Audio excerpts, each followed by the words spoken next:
Hello everyone, कैसे हो सब लोग। तो आज की क्लास में हम सीखेंगे आर्टिकल 20। हमारा जो संविधान है, भारतीय संविधान है, उसका आर्टिकल 20 है वो क्या कहता है। तो देखो, आर्टिकल 20 ये हमारा एक मौलिक अधिकार है। ठीक है, कैसा अधिकार है? मौलिक अधिकार। जो हमारे मौलिक अधिकार है उनके अंतर्गत आर्टिकल 20 आता है। हमारे संविधान में, हमारे संविधान के तीसरे भाग में, हमारे संविधान के कौन से पार्ट में? थर्ड पार्ट में। संविधान के थर्ड पार्ट में क्या है? मौलिक अधिकारों का वर्णन किया गया है। कौन से अधिकार? फंडामेंटल राइट, हमारे मौलिक अधिकार। मौलिक अधिकार कितने हैं? मौलिक अधिकार कितने हैं? 6। कितने हैं? 6। जब हमारा संविधान बन के तैयार हुआ था उस टाइम पे कितने थे? 7। लेकिन एक संपत्ति का अधिकार है वो हटा दिया गया है। अब कितने अधिकार बचे हैं हमारे मौलिक अधिकार? 6। तो मौलिक अधिकार ये जैसे समानता का अधिकार, स्वतंत्रता का, शोषण के विरुद्ध धार्मिक स्वतंत्रता का अधिकार, तो इस तरह से कितने मौलिक अधिकार हमारे? 6। अब उनमें से मौलिक अधिकारों में से एक मौलिक अधिकार है हमारा स्वतंत्रता का अधिकार। कौन सा अधिकार? स्वतंत्रता का अधिकार। और ये स्वतंत्रता का अधिकार आर्टिकल 19 से लेके आर्टिकल 22 तक बताया गया है।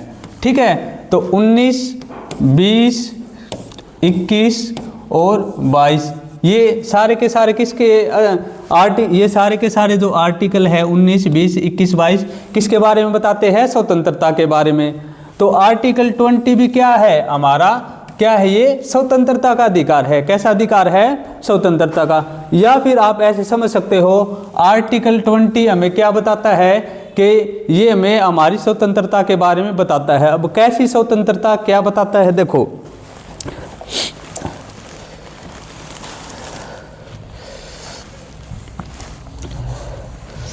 आर्टिकल 20 है ये बेसिकली जो अपराधी होते हैं, जो कोई अपराध करते हैं, कोई व्यक्ति कोई अपराध करता है और जो अपराधी होते हैं उसको क्या देता है? उसको प्रोटेक्शन देता है। क्या देता है? प्रोटेक्शन।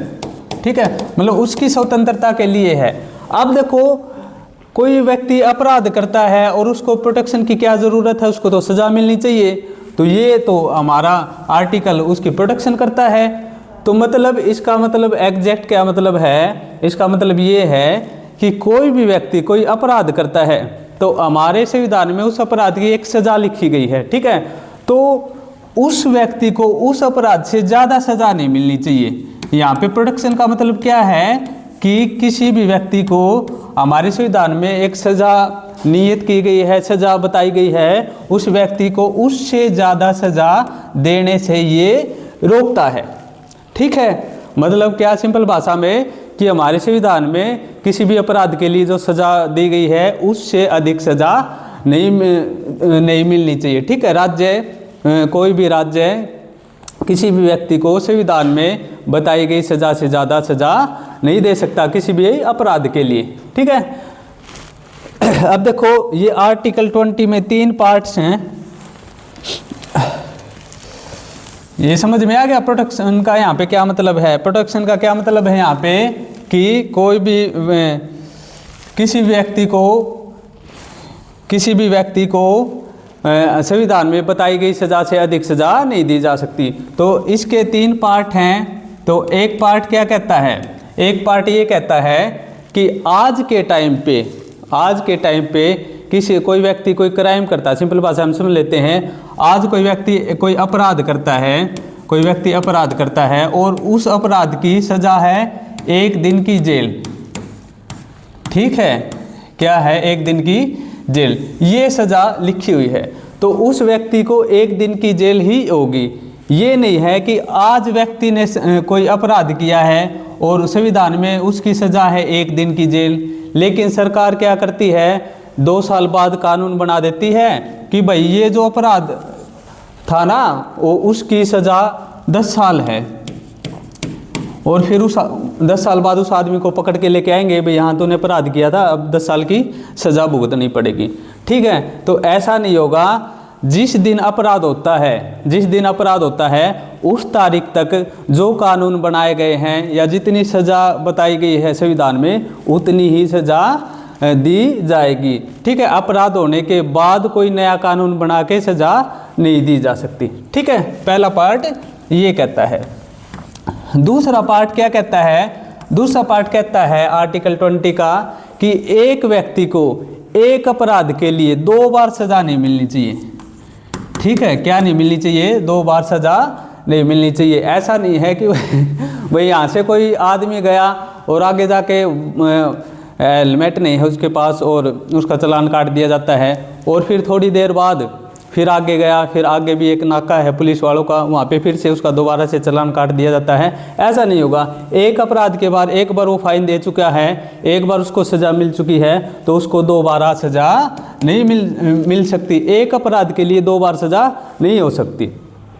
ठीक है।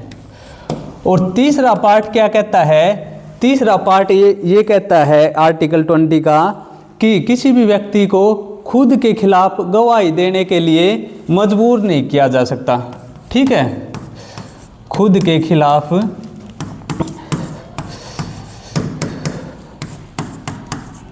गवाही के लिए मजबूर नहीं किया जा सकता। मतलब क्या कि जैसे बहुत बार क्या होता है कि पुलिस वाले जांच पड़ताल करते हैं, ठीक है, इंक्वायरी करते हैं, तो वो जो अपराधी होता है उसको पकड़ लेते हैं और फिर उसकी इंक्वायरी करते हैं। तो वो अलग अलग मेथड यूज करते हैं भाई, कई बार वो मार पिटाई भी करते हैं, और भी मतलब वो जैसे लाई डिटेक्टर टेस्ट करते हैं, और आदमी क्या है घबरा के वहाँ पे आवर लेता है कि हाँ मैंने ये अपराध किया है। ठीक है, और फिर उसको कोर्ट में, क्योंकि पुलिस का काम सज़ा देने का नहीं है, ठीक है, पुलिस का काम क्या है, लॉ ऑर्डर को मेंटेन करना और कोर्ट के आदेशों को मानना, और कोई भी व्यक्ति अपराध करता है उसको कोर्ट के सामने पेश करना, उसको सज़ा देनी है नहीं देनी है, ये कोर्ट का काम है। ठीक है। अब किसी व्यक्ति ने, पुलिस ने पकड़ा उसको और पुलिस ने उसकी पिटाई कर दी, पिटाई की तो उसने किसी अपराध के लिए आवर लिखी, हाँ भाई मैंने ये अपराध किया है। ठीक है, और फिर उसको कोर्ट में ले जाया गया, तो कोर्ट में जब पुलिस के सामने जो स्टेटमेंट दी है वो मान्य नहीं होगी। ठीक है, कोर्ट में जाके अगर वो ये कह देता है कि भाई मैंने ये अपराध नहीं किया है, ठीक है, तो उसकी जो जज है वो ये बात मानेगा, हाँ भाई इसने अपराध नहीं किया है। अब किया है नहीं किया है उसके लिए सबूतों के आधार पे वो आगे कार्रवाई होगी। ठीक है, तो ये नहीं है कि, तो ये क्या कहता है थर्ड पार्ट ये कहता है कि ऐसे ज़बरदस्ती किसी से पुलिस वाले भी भरवा लेते हैं तो वो बात कोर्ट में मान्य नहीं होगी। ठीक है, तो क्या कहता है कि खुद के खिलाफ गवाही है जो वो मान्य नहीं है। ठीक है, तो इस तरह से ये हमारा आर्टिकल 20 है, 3 पार्ट है ये, मैंने इसको बिल्कुल सिंपल भाषा में आपको समझाया है। और ये देखो, जब हमारा नेशनल इमरजेंसी लागू होती है उस टाइम पे भी ये हमारे आर्टिकल ये बना रहता है, उस टाइम पे भी सस्पेंड नहीं होता। ठीक है, तो इसलिए ये बहुत ही इम्पोर्टेंट आर्टिकल है हमारा। ये हमें एक तरह से हमारा जो संविधान है हमें स्वतंत्रता प्रदान करता है कि भाई किसी केस में अपराध भी हो जाता है उस टाइम पे भी हमारे क्या क्या अधिकार हैं। Thank you.